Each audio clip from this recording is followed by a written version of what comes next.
Baiklah, bismillahirrahmanirrahim. Assalamualaikum warahmatullahi wabarakatuh. Selamat pagi, salam sejahtera untuk kita semua. Saya ucapkan juga selamat pagi dan terima kasih untuk Bapak Supriyadi Hamid, SEI MEI, selaku dosen mata kuliah Akidah Akhlak kelas B, jurusan Perbankan Syariah Universitas Islam Negeri Alauddin Makassar. Dan selamat pagi juga untuk teman-teman yang sudah meluangkan waktunya untuk menonton video ini. Saya harap teman-teman selalu dalam keadaan sehat walafiat. Walaupun dalam masa pandemi ini, kita tetap harus beraktivitas dan juga menjaga kesehatan tubuh kita, yaitu dengan mentaati protokol kesehatan dan juga selalu menjaga imunitas tubuh kita. Baiklah teman-teman, perkenalkan saya Muhammad Ibrahim Rosyid, mahasiswa Universitas Islam Negeri Alauddin Makassar, Fakultas Ekonomi dan Bisnis Islam, jurusan Perbankan Syariah.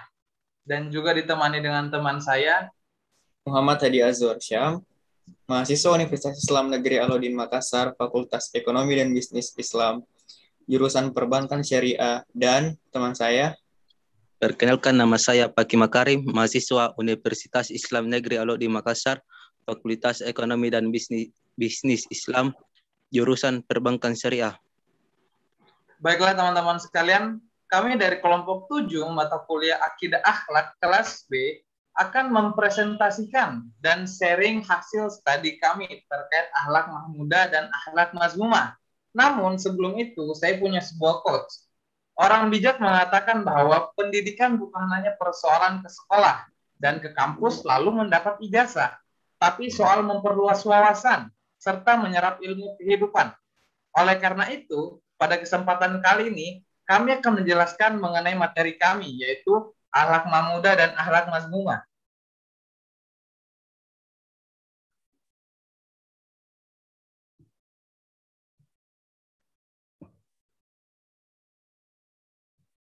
Baiklah teman-teman sekalian, sebelum kita mempelajari tentang pengertian akhlak, kita akan membahas tentang latar belakang akhlak terlebih dahulu. Latar belakang akhlak, akhlak merupakan sifat yang tumbuh dan menyatu di dalam diri seseorang. Dari sifat yang ada itulah terpancar sikap dan tingkah laku perbuatan seseorang, seperti sabar, kasih sayang, atau malah sebaliknya, pemarah, benci karena dendam, iri, dan dengki, sehingga memutuskan hubungan silaturahmi. Bagi seorang muslim, akhlak yang terbaik ialah yang seperti terdapat pada diri Nabi Muhammad SAW. Karena sifat-sifat dan perangai yang terdapat pada dirinya adalah sifat-sifat yang terpuji dan merupakan uswatun hasanah atau contoh teladan terbaik bagi seluruh kaum muslimin. Akhlak yang baik dan mulia akan mengantarkan kedudukan seseorang pada posisi yang terhormat dan tinggi, sedangkan akhlak yang buruk akan mengantarkan kedudukan seseorang kepada posisi yang tidak terhormat dan hina. Atas dasar itulah kami menyusun makalah ini agar kita semua sebagai makhluk Allah Subhanahu wa taala tidak tersesat dalam menjalani hidup dan dapat menjadikan Rasulullah SAW sebagai idola kita, karena sesungguhnya pada diri Rasulullah terdapat suri tauladan yang baik bagi kita. Baiklah teman-teman, kita beranjak tentang pengertian akhlak. Pengertian akhlak secara etimologi atau secara bahasa, kata akhlak berasal dari bahasa Arab yang merupakan jamak dari kata khuluq, yang berarti adat kebiasaan, perangai, tabiat, dan muruah. Dengan demikian, secara etimologi, akhlak dapat diartikan sebagai budi pekerti, watak, ataupun tabiat. Perumusan pengertian akhlak menjadi media yang memungkinkan adanya hubungan baik antara Khalik, Sang Pencipta, dengan makhluk yang diciptakan, dan antara makhluk dengan makhluk lainnya. Istilah ini dipetik dari kalimat yang tercantum dalam Al-Quran, wa innaka la'ala khuluqin azim, yang artinya, dan sesungguhnya engkau benar-benar berbudi pekerti yang luhur. Quran Surat Al-Qalam ayat 4. Adapun secara terminologi atau secara istilah, Menurut Imam Al-Ghazali dalam kitab Ihya Ulumuddin, berpendapat bahwa akhlak adalah hayat atau sifat yang tertanam dalam jiwa, yang daripadanya lahir perbuatan-perbuatan yang spontan tanpa memerlukan pertimbangan dan pemikiran. Maka, jika sifat tersebut melahirkan suatu tindakan yang terpuji menurut ketentuan akal dan norma agama, ia dinamakan akhlak yang baik. Tetapi jika ia menimbulkan tindakan yang jahat, ia dinamakan akhlak yang buruk. Yang kedua, menurut Sayyid Sabiq berpendapat bahwa akhlak adalah keadaan jiwa seseorang yang menimbulkan terjadinya perbuatan-perbuatan dengan mudah. Dan menurut Profesor Dr. Ahmad Amin berpendapat bahwa akhlak adalah kehendak yang dibiasakan. Artinya bahwa kehendak itu bila membiasakan sesuatu, maka kebiasaan itu dinamakan akhlak. Menurut Muhyiddin Ibnu Arabi berpendapat bahwa akhlak adalah keadaan jiwa seseorang yang mendorong manusia untuk berbuat tanpa melalui pertimbangan dan pilihan terlebih dahulu. Keadaan tersebut pada seseorang boleh jadi merupakan tabiat atau bawaan, dan boleh jadi juga merupakan kebiasaan melalui latihan dan perjuangan. Baiklah teman-teman, kita akan berlanjut ke pengertian akhlak mahmudah dan akhlak mazmumah. Apa sih akhlak mahmudah itu? Akhlak mahmudah atau akhlak terpuji menurut Imam Al-Ghazali, berakhlak mulia atau terpuji artinya menghilangkan semua adat kebiasaan yang tercela yang sudah digariskan dalam agama Islam, serta menjauhkan diri dari perbuatan tercela tersebut. Kemudian membiasakan adat kebiasaan yang baik. Adapun pengertian akhlak mazmumah atau akhlak tercela ialah perilaku yang tercermin pada diri manusia yang melekat dalam bentuk yang tidak menyenangkan orang lain. Baiklah teman-teman, itu adalah penjelasan saya mengenai pengertian akhlak mahmudah dan akhlak mazmumah. Untuk pembagian macam-macamnya akan dijelaskan oleh teman kita, Muhammad Adi Azwar. Waktu dan tempatnya saya persilahkan. Baiklah, teman-teman, itulah tadi pengertian dari akhlak mahmudah dan mazmumah dari saudara Ibrahim Rashid. Nah, kali ini saya akan menjelaskan tentang macam-macam akhlak mahmudah dan mazmumah. Yang pertama itu akhlak mahmudah. Taat lahir. Taat lahir berarti melakukan seluruh amal perbuatan yang diwajibkan Tuhan, termasuk berbuat baik sama manusia dan lingkungan, dan dikerjakan oleh anggota lahir. Adapun beberapa yang dikategorikan taat lahir adalah tobat, amal ma'ruf nahi munkar, dan syukur. Kedua, taat batin. Taat batin adalah segala sifat yang baik dan terpuji yang dilakukan oleh anggota batin atau hati, di antaranya tawakal, sabar, dan qanaah. Nah, kita beranjak ke pembagian akhlak mazmumah. Pada dasarnya, sifat dan perbuatan yang tercela dapat dibagi menjadi dua bagian, yaitu maksiat lahir dan maksiat batin. Yang pertama, maksiat lahir. Maksiat berasal dari kata bahasa Arab, yaitu maksiyah, yang artinya pelanggaran oleh yang berakal balik atau mukallaf, karena melakukan perbuatan yang dilarang dan meninggalkan pekerjaan yang diwajibkan oleh syariat Islam. Maksiat lahir dibagi menjadi beberapa bagian, yaitu yang pertama, maksiat lisan.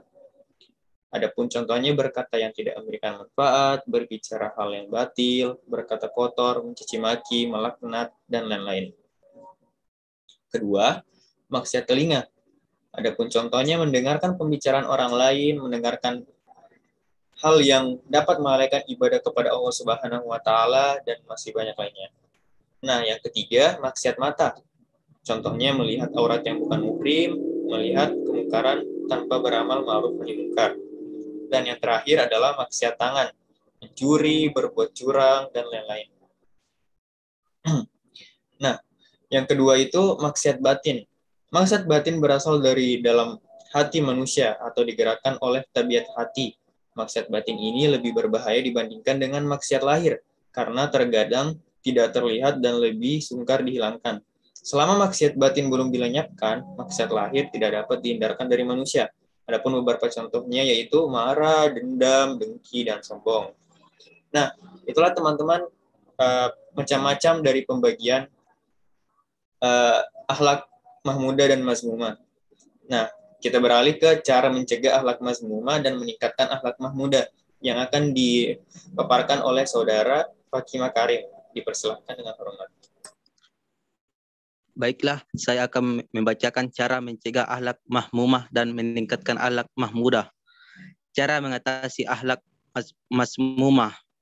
Menurut Ahmad Amin, ada dua cara untuk mengatasi akhlak tercela, yaitu satu, perbaikan pergaulan dengan cara pendirian pusat pendidikan anak nakal. Dua, mencegah perzinaan, mabuk, dan penjualan obat-obat terlarang. Dua, memberikan hukuman. Dengan adanya hukuman, akan muncul suatu ketakutan pada diri sendiri, karena perbuatan akan dibalas dengan hukum. Hukum ini pada akhirnya bertujuan untuk mencegah, untuk melakukan perbuatan yang ingin dilakukan, serta berusaha keras untuk memperbaikinya. Cara meningkatkan akhlak mahmudah atau terpuji. Ada banyak cara yang ditempuh untuk meningkatkan akhlak terpuji secara lahiriah, diantaranya A. Pendidikan, B. Mentaati dan mengikuti peraturan, C. Kebiasaan, D. Pergaulan yang baik, E. Melalui perjuangan dan usaha.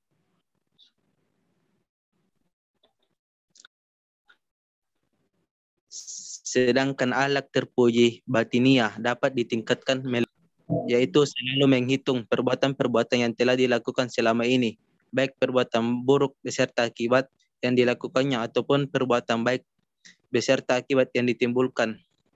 2. Mu'aqabah, memberikan hukuman terhadap berbagai perbuatan atau tindakan yang telah dilakukannya. 3. Mu'ahadah, yaitu perjanjian dengan hati nurani untuk tidak mengulangi kesalahan atau keburukan tindakan yang dilakukan, serta menggantinya dengan perbuatan-perbuatan baik. 4. Mujahadah, yaitu berusaha maksimal untuk melakukan perbuatan yang baik untuk mencapai derajat ihsan, sehingga mampu mendekatkan diri kepada Allah Subhanahu wa Ta'ala. Baik, saya kembalikan kepada Ibrahim Rosid. Baiklah teman-teman, dari penjelasan di atas, kita dapat mengambil kesimpulan bahwa akhlak mazmumah atau akhlak tercela adalah suatu tingkah laku yang dapat membawa manusia kepada kebinasaan dan kehancuran yang didorong oleh beberapa faktor, yaitu dunia atau harta, manusia, setan, dan juga hawa nafsu.